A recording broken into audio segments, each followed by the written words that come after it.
बिस्मिल्लाहिर्रहमानिर्रहीम। अस्सलाम वालेकुम नाज़रीन, आप देखते हैं राय साकिब डिजिटल मीडिया। उम्मीद करता हूँ आप तमाम लोग खैरियत से होंगे। और अगर अभी तक आपने हमारे डिजिटल मीडिया प्लेटफॉर्म से सब्सक्राइब नहीं किए तो प्लीज़ सब्सक्राइब कर दीजिएगा। एक ख़बर आपकी नज़र से गुजरी होगी, जो आज हमारे सहाफ़ी भाई जो हैं उन्होंने उसको सर पे उठाए रखा है, अप्रिशिएट एंड मुबारकबादें, वाह वाह, कमाल कर दिया, कमाल कर दिया। खबर कुछ ऐसी थी कि प्रोफेसर एहसन इकबाल साहब, मुस्लिम लीग नून के सीनियर रहनुमा, वफाकी वज़ीर, उन्होंने अपनी 4500 सीसी गाड़ी V8 जो उनको सरकारी मिली हुई थी वो वापस कर दी है और एक ख़त लिखा है कि मुल्क के हालात ऐसे नहीं कि ये गाड़ी मैं इस्तेमाल करूं, लिहाजा मुझे 1800 सीसी गाड़ी दे दी जाए और ये गाड़ी वापस ले ली जाए, क्योंकि इसकी मेंटेनेंस और पेट्रोल वगैरह का ख़र्चा काफ़ी ज़्यादा है। उनके पास V8 थी 4500 सीसी, जो उन्होंने वापस करके 1800 सीसी गाड़ी हुकूमत पाकिस्तान को कहा है कि मुझे 1800 सीसी गाड़ी दे दी जाए। इसके ऊपर हमारे सहाफ़ी जो है ना, पागल हो गए। वाह वाह वाह वाह, प्रोफेसर साहब ने कमाल कर दिया, ये कर दिया, वो कर दिया। नाज़रीन, बिफोर इट कि मैं फ़र्दर चलूँ, प्रोफेसर साहब उन लोगों में से एहसन इकबाल साहब जिनकी मैं कदरे बहुत इज़्ज़त करता हूँ, नून लीग में से, घटिया जोक्स क्रैक नहीं करते, ज़ातियात पे नहीं जाते, तो बहुत मुनासिब लोग जो हैं नून लीग में, उनमें से एक एहसन इकबाल साहब हैं। बहरहाल मेरे छोटे भाई हैं अहमद वड़ाइच साहब, वो इसकी डिटेल्स लेके आ गए। उन्होंने कहा जी कि सबसे पहले तो एहसन इकबाल साहब आप माफ़ी मांगे कि आप आज तक जो 4500 सीसी गाड़ी इस्तेमाल करते रहे वो गैर कानूनी थी। ये अहमद वड़ाइच साहब ने इस पर रिसर्च की थोड़ी सी, जिसका क्रेडिट हो उसको ज़रूर देना चाहिए। वो कहते पहले तो आप माफ़ी मांगे कि आप 4500 सीसी गाड़ी इस्तेमाल करते रहे, क्योंकि कानून के मुताबिक वफाकी वज़रा और जो जो वज़ीर आज़म की टीम है वफाकी वज़रा की और असिस्टेंट्स की, जिनको फेडरल मिनिस्टर का दर्जा हासिल हो, उनको सरकार 1800 सीसी की गाड़ी की इजाज़त देती है। आपको कानूनी तौर के ऊपर पहले ही 1800 सीसी की गाड़ी रखनी चाहिए थी। आपने ये जो अभी तक 4500 सीसी V8 इस्तेमाल किया है, इसके ऊपर आप कौम से माफ़ी मांगे। अब यहाँ पर सोचिए थोड़ा सा, 85 के करीब वज़रा, डिपार्टमेंट के बगैर वज़रा V8 इस्तेमाल कर रहे हैं, सिक्योरिटी इस्तेमाल कर रहे हैं, गार्ड्स, रेंजर्स, उन सिक्योरिटी की गाड़ियों के पेट्रोल के खर्चे, डीजल के खर्चे। और अगर ये एहसन इकबाल साहब ने एक ख़त लिखा है तो ये तमाचा है उन तमाम लोगों के मुंह के ऊपर कि जो गैर कानूनी तरीके से गाड़ियाँ इस्तेमाल कर रहे हैं। यहाँ पर के अता तारड़ साहब तो वज़ीर आज़म के ज़रिए इस्तेमाल जो BMW X6 थी उनमें से एक X6 इस्तेमाल कर रहे हैं, हालांकि कानून ये कहता है कि आप सिर्फ 1800 सीसी गाड़ी इस्तेमाल कर सकते हैं। होंडा सिविक या ऑल्टस ग्रैंडी टोयोटा करोला, ये दो गाड़ियाँ आप इस्तेमाल कर सकते हैं कानूनी तौर के ऊपर। बहरहाल अहमद वड़ाइच साहब ने वो जो तमाम लिफाफे हैं उन लिफाफों की इसके ऊपर भी अच्छी खासी धुलाई की है कि सुबह से आप मुबारकबादें दे रहे हैं और भाग लगे रहे हैं और वाह वाह कमाल कर दिया कर रहे हैं, लेकिन आप इसके ऊपर उल्टा क्रिटिसाइज़ करें कि एहसन इकबाल साहब और बाकी लोग जो हैं ये गैर कानूनी काम कर रहे हैं, ये गाड़ियाँ ये इस्तेमाल कर ही नहीं सकते। इससे पहले भी तहरीक इंसाफ के दौर में भी लोग करते रहे, 1800 सीसी जिनको करनी चाहिए थी वो 4500 सीसी V8 इस्तेमाल करते रहे और उनके ऊपर भी उसी तरह तनकीद की जानी चाहिए। अगली खबर, हमारे वज़ीर आज़म शहबाज शरीफ साहब ने फरमाया है कि तुर्किया में आखिरी शख्स, जल्जले का मुतासरा शख्स जब तक सेटल नहीं हो जाता पाकिस्तान चैन से नहीं बैठेगा। शहबाज शरीफ साहब, मैं आपसे बड़ा मुतासिर होता हूँ आपकी इस तरह की स्टेटमेंट से।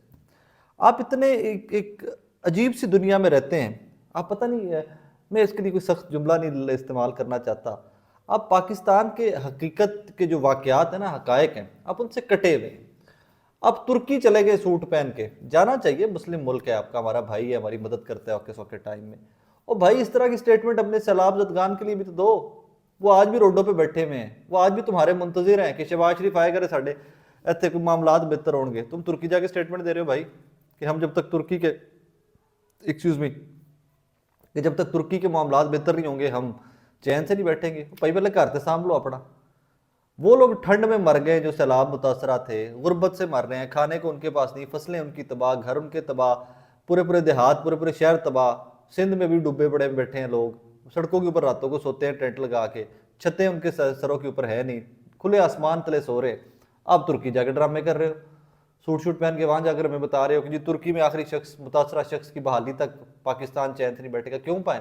तो अपना घर बार कोई नहीं, तो आप तो उस तरह आपका घर भर है ही कोई नहीं, मतलब Pakistan is not your country, आपको कोई कंसर्न ही नहीं है इससे, और आप बस ड्रामे करन ली ठीक है जी, असं चल रहे हैं उत्थे आनियां जड़ियां वेखी जाओ।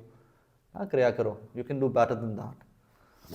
अगली खबर, मरियम नवाज साहिबा, मुल्क आइन और कानून के तहत चलेगा ना कि इमरान खान की ख्वाहिशात के तहत। मरियम बीबी, आपको अल्लाह का वास्ता, आपने ये जो बात की है ना कि मुल्क आइन और कानून के तहत चलेगा, आपने अब इस पर कायम रहना है। और मुझे बड़ी खुशी होती है कि आप जैसे लोग जब ये स्टेटमेंट्स देते हैं कि मुल्क आइन और कानून के तहत चलेगा, तो फिर उसके ऊपर आपको कायम भी रहना चाहिए। अब आइन क्या कहता है, कानून क्या कहता है? आइन तो ये कहता है कि जी जब असेंबलीज डिसॉल्व हो जाएं तो 90 रोज के अंदर इलेक्शन होने चाहिए। ठीक है जी, उन इलेक्शन से आपकी जमात और आपकी इत्तेहादी भाग रहे हैं। मेरी इतलात खैर में कुछ पीपल्स पार्टी के हिसाब से कुछ और है, उनके कैंप से कुछ और इतलात आ रही हैं, लेकिन नून लीग तो कपड़े और जुतियां छोड़ के भागती है ना इस पर कि जी असी इलेक्शन नहीं कराने। कानून ये कहता है मरियम बीबी, अक्ल ये कहती है, आइन ये कहता है कि जब असेंबलीज डिसॉल्व हो जाएं तो आपने 90 दिन के अंदर इलेक्शन करवाने हैं। अब आपने खुद ही स्टेटमेंट दी है, अब आप इस पर खुद ही अपने चचा को बोलें कि इलेक्शन कमीशन को कहो जी, क्योंकि आप ही लोगों के कंट्रोल में है ना, अब तो खुल के चीज़ें सामने आ गई हैं, इसमें कुछ ढका छुपा है ही नहीं, रह ही नहीं गया। तो आप कहिए शहबाज शरीफ साहब से कि जनाब आइन और कानून के तहत मुल्क चलेगा, इलेक्शन करवाएं, क्योंकि हुकूमत तो वैसे भी आपकी नहीं है, आप कहती हैं ना आपके चचा की हुकूमत है, मरियम बीबी की तो हुकूमत ही नहीं है। तो आइन और कानून के तहत इलेक्शन करवा दीजिए, आपकी इज्जत बहुत बढ़ जाएगी, कम से कम मेरे दिल में बढ़ जाएगी कि कम से कम आप आइन की बात करती हैं तो पासदारी भी करती हैं, कानून की बात करती हैं तो पासदारी भी करती हैं। अब आइन और कानून क्या कहता है आगे चल के? कानून ये कहता है कि आपके चचा आपके वालिद के गारंटर बन के 50 रुपये का स्टाम्प देते हैं कि जी इलाज कराने बरतानिया जा रहे हैं, चंद हफ्तों में वापस आ जाएंगे, वापस ना आए तो मैं देनदार। अब वहां पर कानून ये कहता है कि एक बंदा जो मुजरिम है, जो जेल से बाहर इलाज करवाने गया, पहले तो वही अनहोनी हुई हमारे मुल्क के अंदर, अब वो चला गया, तो कानून बज़ाहिर उस पर यह कहता है कि जो गारंटर है उन्हें फाड़ के अंदर दे दो। ऐसे ही है ना कि आप गारंटर थे, जब तक आपका बंदा वापस नहीं आता, शहबाज शरीफ साहब ने अंदर दे दियो कि भाईजान आपने गारंटी दी थी, बंदा कहाँ है हमारा मुजरिम था, तो भाई साहब वो भी वापस नहीं आते। तो आइन और कानून तो ये भी कहता है कि जो गारंटर है, वो गारंटी का पर्पस ये होता है किसी भी डील के अंदर कि आप जिम्मेदार होते हैं। वजीर आजम पाकिस्तान जिम्मेदार है, एक बंदा जो जेल में था, जो पाकिस्तान छोड़ के चला गया इलाज के लिए और वापस नहीं आया, सालों के साल गुजर गए। तो यहाँ पर मैं आपके डिस्क्रेशन पे छोड़ देता हूँ कि जो मरियम बीबी के वकला हैं, जो लोग हैं वहाँ पर, वो क्या कहते हैं, उनके मुताबिक कानून क्या कहता है कि अब शहबाज शरीफ साहब के साथ क्या सलूक किया जाए कि वो बंदा जो चला गया और जिसके गारंटर आप थे और वो वापस नहीं आ रहा, तो वहाँ पर कानून क्या कहता है कि हम शहबाज शरीफ साहब को माफ़ कर दें, वो 50 रुपये वाला स्टाम्प जो है अदालतों में पड़ा वो फाड़ कर फेंक दें, या उसके ऊपर सज़ा होती है या उसके ऊपर कोई कानूनी कार्रवाई होती है। मैं आपसे बिल्कुल मुत्तफिक हूँ, बिल्कुल मुत्तफिक हूँ कि आइन और कानून के तहत मुल्क चलना चाहिए, लेकिन आइन और कानून, सबसे बड़ी बात यह कि आप जिस रविश पे चले हुए हैं मुस्लिम लीग नून और बाकी सियासी जमातें कि हम इलेक्शन नहीं करवाएंगे, इससे मेरे जैसा जाहिल आदमी तो एक ही चीज़ समझेगा कि कल को कोई भी बरसर इक़्तिदार हो, सियासी जमात 5 साल मुकम्मल हो, वो कोई बहाना बनाकर इलेक्शन 5 साल से आगे ले जाया करेगा। याद रखिए, आज आप जिस चीज़ का बेनिफिट ले रहे हैं, कल को आप इसी के विक्टिम होंगे। तमाम सियासी जमातें, कोई भी हो, एक प्रेसिडेंट सेट हो जाएगा ना, अगर आप इलेक्शन नहीं 90 दिन के अंदर कराते असेंबली डिसॉल्व होने से बाद, तो ये प्रेसिडेंट सेट हो जाएगा। कल को कोई भी सियासी जमात होगी, आज आप लोग सब तहरीक इंसाफ को कॉर्नर करने के लिए कर लीजिए 90 दिन से डिले इलेक्शन, लेकिन कल को आप तमाम लोग इसके विक्टिम्स भी होंगे। पीपल्स पार्टी गवर्नमेंट में आई तो वो कहेगी जी हम नहीं 5 साल के बाद इलेक्शन कराते हैं, हम एक्सटेंड करेंगे टाइम को। नून लीग आएगी, पीपल्स पार्टी बाहर बैठी वो कहेगी जी हम एक्सटेंड करवाते हैं। जमात इस्लामी आई, MQM आई, ANP आई, JUIF आई, कोई भी इक़्तिदार में बैठा होगा तो वो एक्सटेंशन लेके आगे चला जाया करेगा। आइनी नुक्ते बहुत सारे निकाले जाएंगे, जिस तरह भी आप लोग निकालने में लगे हुए हैं, तो उसमें मुल्क का नुकसान, आइन और कानून का नुकसान और तमाम सियासी जमातों का नुकसान होगा। नून लीग की बदकिस्मती ये है कि शॉर्ट साइटेड लोग हैं, बहुत कम नज़र है इनकी, बहुत थोड़ा सा आगे तक देखते हैं। जरदारी साहब और पीपल्स पार्टी अगला देख लेती है, काफ़ी लंबा चौड़ा वो प्रिडिक्ट कर लेती है। यही वजह है कि मेरी इतलात ये हैं कि पीपल्स पार्टी चाहती है कि 90 दिन के अंदर इलेक्शंस हो जाए, लेकिन नून लीग इतनी फ्राइटेंड है और वो इतने अकल से फारिग लोग हैं कि जी वो ये नहीं देख रहे कि आज अगर ये प्रेसिडेंट सेट हो जाता है तो फिर आगे मामलात बहुत दूर तक चले जाएंगे।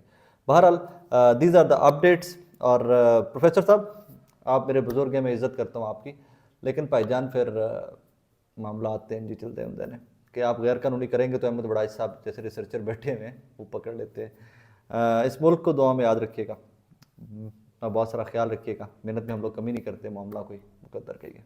अल्लाह हाफिज़।